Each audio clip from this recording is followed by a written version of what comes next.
given the circumstances that we're all living with right now,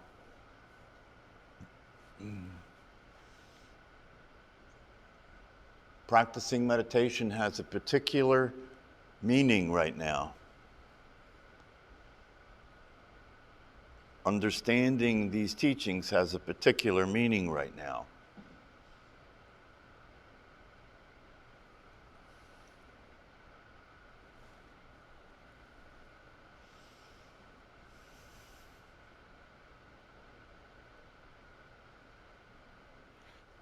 You know, obviously, it's ironic, in a sense, it's ironic that a lot of people say that, I can't practice meditation because I'm too upset.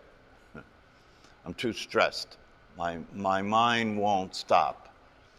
I've got too many other things to deal with right now.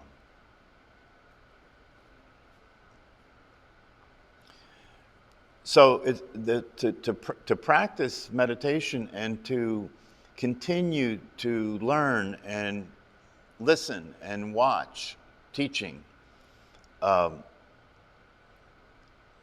it's going to require that you have faith in the truth.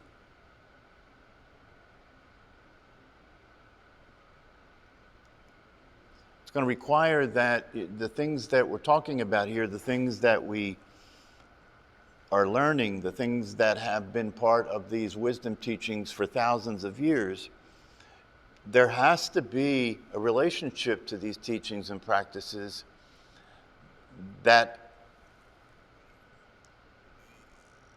you have faith in, so that you're willing to continue to keep coming back, keep waking up, keep noticing, and to have compassion for yourself when you don't do that. To accept your humanity, to allow yourself to be okay.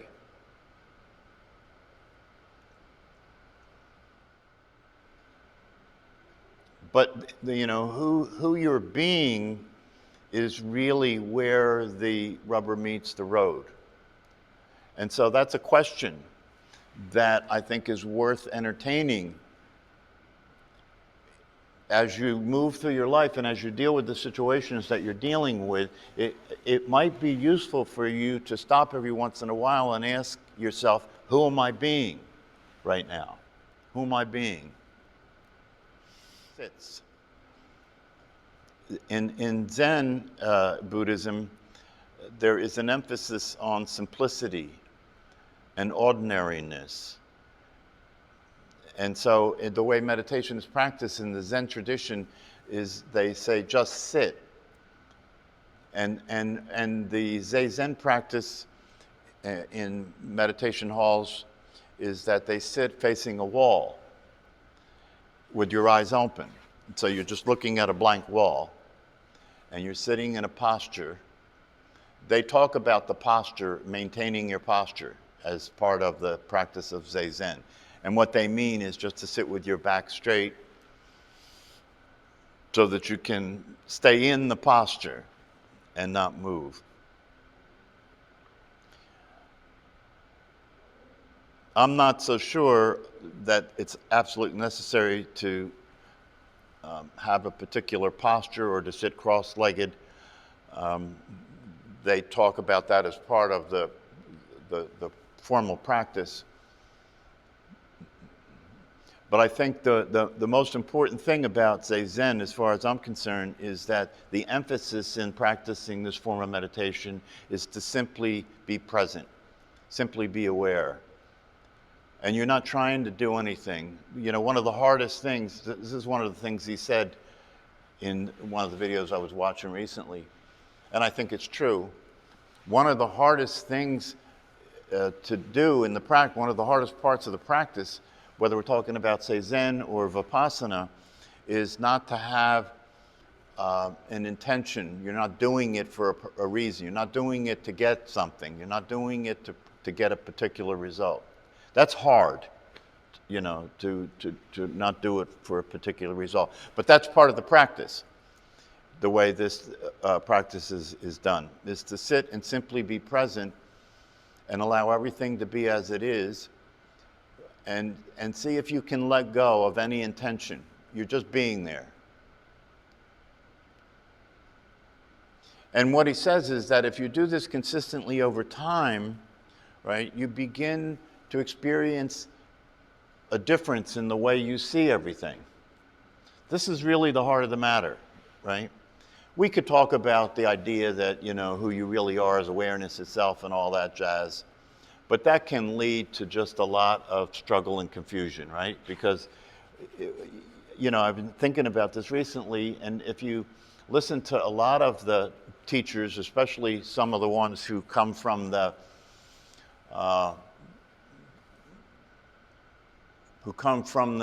kind of teaching that has in it things like it's not freedom for you, it's freedom from you, right? And we talked a lot about that here in terms of the idea that part of what it means to wake up is to discover the truth about yourself, right? That you discover the truth about yourself, and that truth is that you're not who you thought you were, and who you are is formless, and who you are is not physical, and who you are isn't born and doesn't die, right? We talk about all that. And then what happens is, and this is interesting, what happens is you want to be who you are. That's what happens, right? You want to be who you are. When you hear about who you are, you want to be that, right? Because you understand that this is a good thing. There's freedom. You'll have freedom. You'll be able to relax. You'll be able to enjoy your life more, right? You'll be able to let go of a lot of the concerns and anxiety and fear that people are preoccupied by a lot of the time. And so you want to be what you are. But do you understand the problem? If you want to be what you are, you must be relating to the whole business of who you are from the point of view that you're not that, right? You must be. If you want to be what you are, you must be not being that now in order to want to be what you are. The problem with that is that's exactly what's going to stop you from being what you are, is to try to be what you are. That's going to be the reason you're not being what you are, is because you're trying to be what you are. And by trying to be what you are, you're denying what you are. Do you understand? Because you're already that. So if you try and be that, to try and be what you already are is worse than not knowing. Right? It's worse than not knowing. Because when you didn't know about the possibility of who you are, you weren't trying to be who you are. So this is the kind of conundrum that comes up, right? The freedom, the resolution to this conundrum is to realize that you are who you are. The problem is that you think that if I am identified with my body, and if I am primarily identified with who I think I am, who they said I am, who I was conditioned to be, right? If that's primarily who I'm being in the world and how I identify myself in the world, then for me to discover that that's not really who I am, who I really am is the awareness, right? And for me to know myself as that and to be that in the world will be the answer, will be the freedom, right? And so then what happens is you want to stop being who you thought you were and you want to start being who you're experiencing yourself to be. Right? That will go nowhere. That will go nowhere.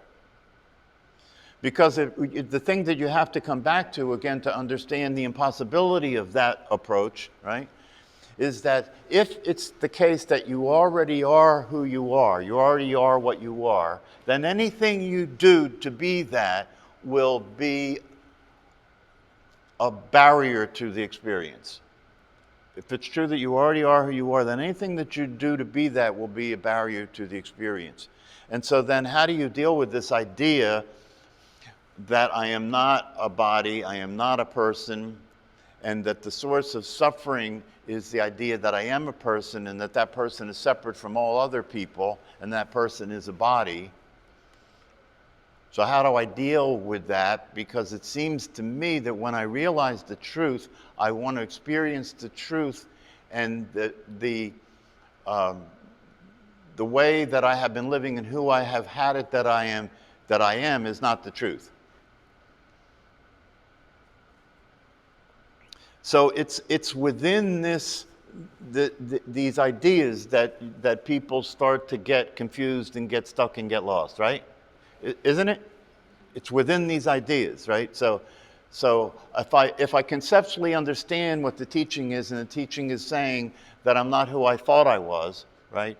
And that who I really am is awareness itself, and that awareness is freedom. That awareness will offer me the fulfillment of the possibility of my life, to experience myself as this awareness.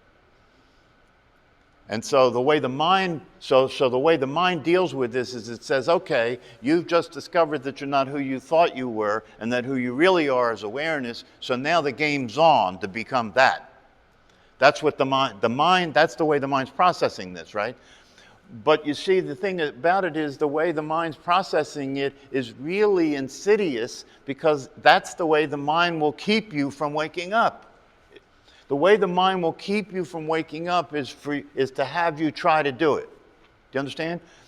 The way the mind will keep you from waking up is to have you try to do it. And the way the mind will have you do that is to conclude that if it is the case that I made a mistake here, who I thought I was isn't who I really am, and who I really am is where the freedom lies, then the name of the game is to stop being who I thought I was and start being who I really am. And then you're living in this process. You're living in this process, you know. Oh, I just noticed that I reacted to that person. Oh, that's because I was being who I thought I am, and I wasn't being who I really am. And so I have to try and remember who I really am more. But see, here's the deal. If you really get it, if you really experience the truth is you are always who you really are. You are always who you really are. Even when you think you're the body or you think you're a person, that's still who you really are. So nothing does have to change.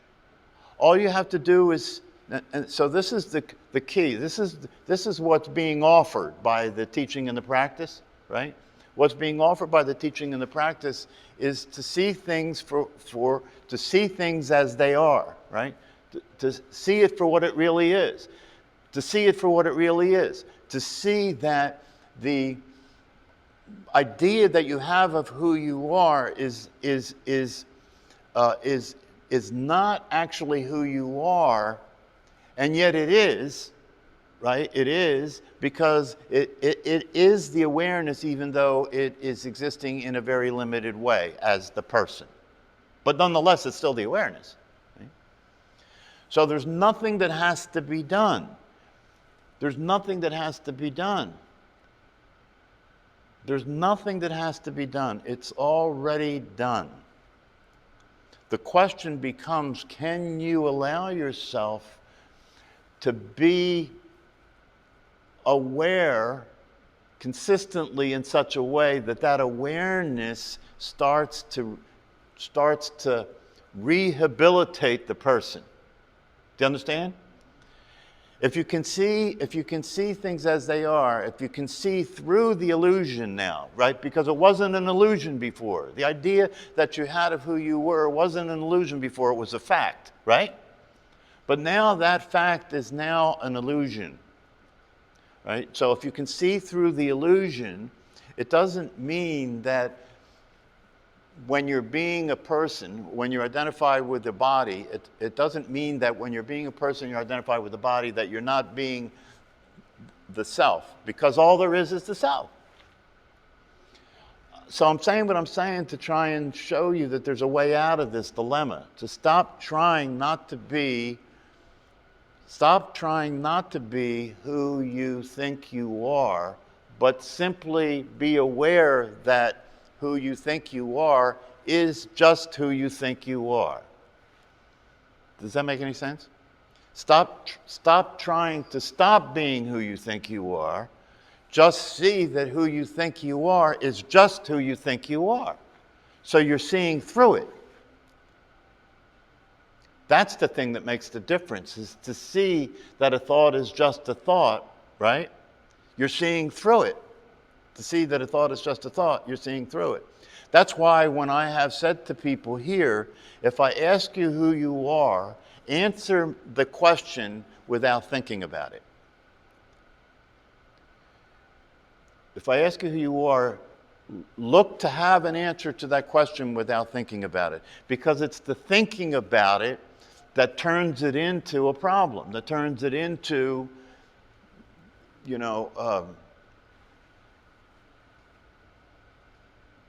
turns it into what you say instead of just acknowledging who you are. Right? Turns it into what you say. Because once it gets processed in the mind's program is not to have, the mind is not programmed to have you wake up. It's not programmed to have you see the truth. It's programmed to have you survive. So the thing is this, it's not that you want to change the program. All you want to do is know that it's a program. It's all you want to do is to be able to see in real time by being aware. To see in real time by being aware what your brain and your mind is doing so that that's not limiting you. Do you understand? To see in real time by being aware what the brain and the mind is doing so that that stops limiting you. Because in most of the situations that we find ourselves in, your survival is not being threatened. So if you're living your life as if your survival is being threatened, you're paranoid. You have a mental illness, right? But it doesn't show up like you're paranoid and you have a mental illness, because if everybody's paranoid, nobody's paranoid, right? And everybody is paranoid, so nobody seems to be paranoid, right? But it is paranoia. What's the whole point, right, of practicing? Because remember, in the way that we're talking about meditation here, we're not talking about meditation as stress reduction. We're talking about meditation as a practice where you're practicing being. You're practicing being. You're practicing being. So through practicing being consistently over time, the nature of awareness itself starts to become more expressed, right? Because if it is the case that awareness itself doesn't need, awareness can be present to anything. Awareness can be present to anything. It doesn't need to run. It doesn't need to avoid anything, right? It doesn't need to change anything, right? So the more through the practice and the familiarization with the experience of yourself as this awareness, right? Over time, right? Whatever you were doing as a person to try and control your life or escape from discomfort stops needing to happen. Do you follow what I'm saying? Stops needing to happen. Because now, as Rupert Spira would say, the awareness that you are is now populating your brain. It's now populating your experience. And so you are now becoming more of what, you're now becoming the awareness that you are. You always have been that, so nothing's changed. And even the expression of yourself as a person or as an identification with your body and all that, none of that has to change, right? But because you see it for what it is, right, the way you relate to it changes. The view, they talk about in certain teachings and practices, they talk about a thing called the view. The view you have of reality, the view you have of yourself, right? That's what That's what evolves. That's what opens up through the practice. So you could say that all you have to do is practice consistently and practice in a way that is intended, and practice the way that practice is meant to be done, and that will take care of itself. That just by doing that, you see, because look, when I talked about the practice of Seizen earlier, and what is the practice? To simply be there and be aware. So that by simply being there and being aware and practicing being aware that you're aware and practicing equanimity, which is the quality of the awareness. The quality of the awareness is equanimous. The quality of the awareness is equanimous. In other words, it doesn't resist anything. It doesn't have any preferences. Right? It allows everything to be the way it is. It allows your emotions to be what they are. It allows everything to happen the way it's happening. It doesn't need to run. It doesn't need to control anything. It can allow the fulfillment of your humanness in terms of the emotional life that you have, right? In terms of all the rest of it that's part of the human experience.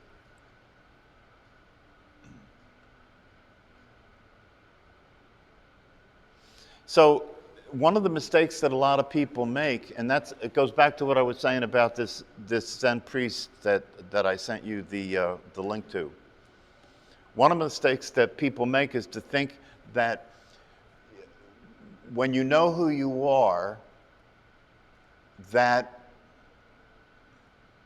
makes you different than other people. That when you know who you are, that makes you different than other people. So the thing that I was pointing to with this Zen priest is that it would seem to be the case, if you look at who he's being, that he's aware that he's not different than other people. Do you understand? That's why he's being so casual. He's not trying to be better. He's not trying to present something to you that is a better version of being a human being. He's not trying to do that. He's being an ordinary human being. Right? And here's a guy who understands wisdom, who has a committed practice, who is a teacher, right? And yet if you listen to him talk, he's got the same problems as you and I have. He's got the same foibles as you and I have. So you might look at that, the uninitiated might look at that and say, I don't know if I want to believe that this guy is a real teacher. I mean, he doesn't seem any different than me. He seems to got the same problems that I have. In my view, that might be the indication of an authentic teacher. Because he's not sitting up there saying, see, that's one of the things. It's a dilemma, because he's not sitting up there and saying, I got it and you don't. And if you want it, then you have to go to my retreats and you have to donate to my, give me your money and all that jazz, right? It gets complicated and confusing, because on the one hand, that person is the same as you, right? They're a human being. They have human emotions. They have a personal history. They get stuck in, inappropriate behavior. They have reactions. It's all the same stuff, right?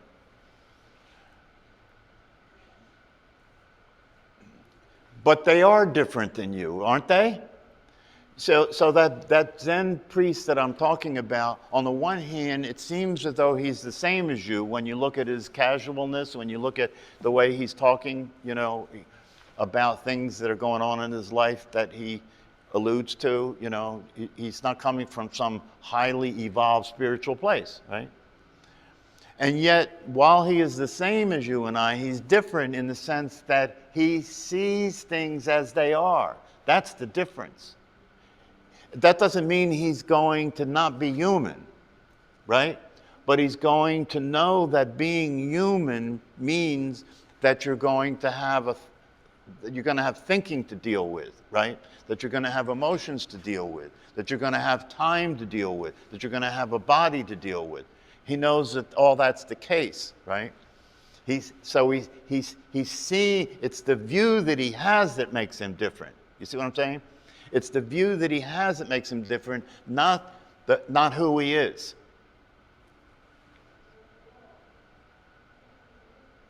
So So part of what I think needs to happen to make it easier for you as a practitioner and as a student is to understand that your pettiness, you know what I mean? Your bad habits, your pettiness, your mental states, your emotional states, your mistakes in life that you make, right, are no different than mine or anybody else's.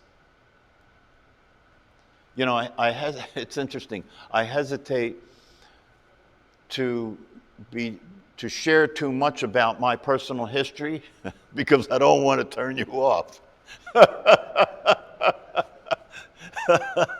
You understand? Because I've lived a pretty crazy life, right? And but if I'm honest about that and I share that with you, you might think, why the hell would I listen to this guy? Do you understand? But the point is, I am not who I am is not going to be reflected by that story, right? Who I am is not going to be reflected by that story. And I might not get into it that much because I don't want to feed your mind. See, your mind will take information like that, right, and judge me, won't it? It does it to you too, doesn't it, right? And so even though I know that it really doesn't mean anything about me, that I have been so crazy, even though I know that that's the case, I'm still not going to tell you the details.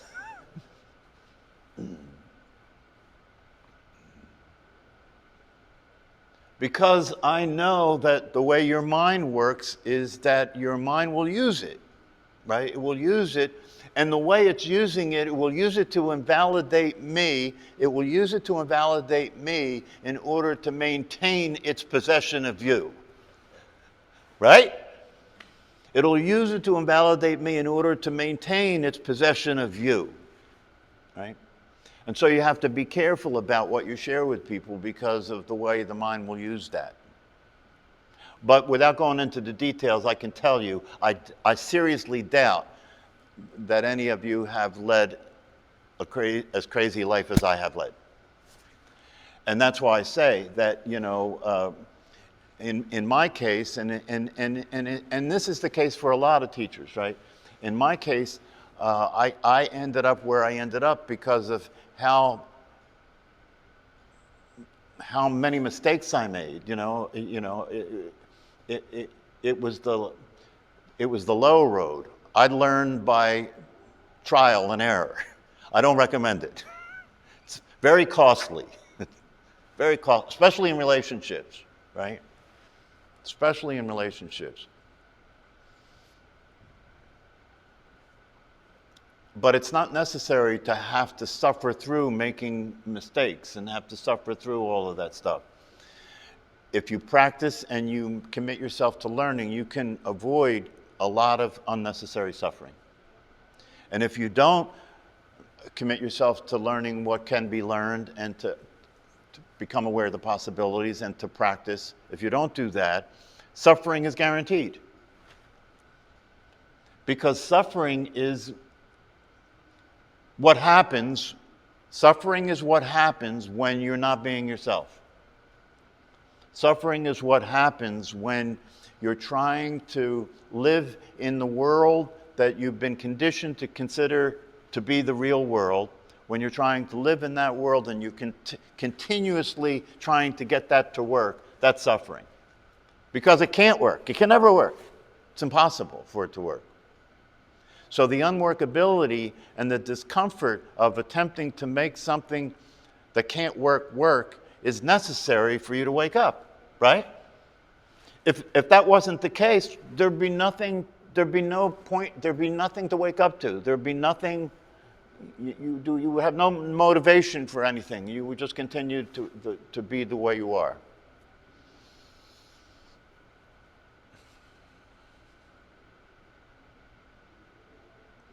So one of the things that is really required if you're going to take this journey, if you're going to take on the possibility of realizing the truth, one of the things that's necessary is diligence and persistence. You have to take an attitude. I found this to be true. You have to have an attitude that given what you have come to see to be true, and given the importance of it, and given the difference it can make, and given the possibility that it opened up for you, you've got to have an attitude about that in which you're committed no matter what. You've got to have an attitude that you're committed no matter what. That you'll either realize the possibility of being awake and aware and conscious and enlightened, if you want to use that word, right? It's not that big of a deal, you know, enlightenment is not that big of a deal. But in order for you to realize these things, you're going to have an absolute commitment, because your mind will use every thing in its resources to keep you from being awake. It's a real interesting situation. It's a real interesting dilemma, because the mind is like a machine. It's like a computer that will work to have you survive. And it's a dumb machine, so it's not trying to hurt you. It's not trying to stop you from waking up. It's just doing what a machine does. That's all. But you see, if you wake up and you can see through it, you can see how it is, it's not a problem anymore. You're not confused anymore. That's the thing. You're not confused anymore. You now can see with more clarity how it really is, right? You can see with more clarity that the thoughts that occur in your mind just happen. This is through the process of practicing meditation, you become more present to the way things actually are. And therefore your view of everything changes, right? So your view, for example, your view of the experience of thinking changes through the practice of meditation and through the teachings that go along with that. So that thoughts are no longer my thoughts, they're thoughts that arise and pass. That's a major difference in terms of of how you see thinking. It's a major difference in terms of how you see thinking. And because you see it differently, the way you relate to thinking is different. You don't take it as serious as you did before. You don't take thoughts to be facts anymore. And because you don't take thoughts to be facts anymore, you're free from living in a world in which those limitations are present all the time, right? That you can only operate within the world of thought. You can only deal with things through thinking. You can only deal with things through thinking. When you practice and you learn what there is to learn, you become aware of the possibility that you can be present in life and be effective and respond to life more powerfully than thinking. More effectively than thinking. Why? Because thinking involves using the database, right? Thinking involves using all the information that you have in your memory and in your brain, right? Using that information to process the data that's coming in, right? In order for you to, see who to be and how to be and what to do, right? The difference is when you wake up and you have access to awareness, that instead of being limited to the database of the information in your brain and your memory, you now have access to all of the information that's available. But you're not thinking. You're not thinking about it in order to have access to that information. It's just there. It's just there. And so one of the things that happens as you practice meditation over time is you start having these spontaneous realizations. It's not coming from the data. You didn't think it through, right? You didn't think it through. It just occurs to you, right? You just have this recognition or this realization. Spontaneous. Happens spontaneously. A lot of people talk about this. They say, they talk about it in computer terms in terms of something downloaded, right? That I'm getting a download from somewhere. It's not, I didn't think about this, it just showed up in my awareness, right? That's access to the infinite wisdom that exists in awareness. That's access to the infinite wisdom that exists in awareness. So the more you're experiencing simply being there and being present and being aware, the more access you get to the information that exists beyond thinking. Thinking is actually, when you see things as they are, you discover that thinking is actually a very limiting process. Right? In the world in the conditioned world that we live in, thinking is given high regard, right? You should think about this, right? You should think about things. Figure it out, understand it, think about it, come up with solutions, right? Think about it, right? So it's given high regard, right? But when we look at things like the theory of relativity that Einstein came up with and other people like that, what they say is that that didn't come to them through thinking. It didn't come from them through thinking. It came to them by asking questions and then letting it go. Asking questions and then letting go, and just, it's kind of like it's kind of like when you try and think of something and you can't remember somebody's name, right? You can't remember something. And so you try and focus and you try and think about it, right? But as you're doing that, you're realizing you're not getting it. It's not coming, right? But then if you just let that go, right? And then at some point after that, all of a sudden in your mind comes the answer to the question. That's what it's like to get information from awareness. Do you understand? You do it all the time, but you don't make the distinction between thinking and getting information from awareness, right? As you practice meditation over time and you become more familiar with what it's like to experience simply being aware and being open, you get more and more access to that kind of information that's coming from wisdom. Okay? Okay.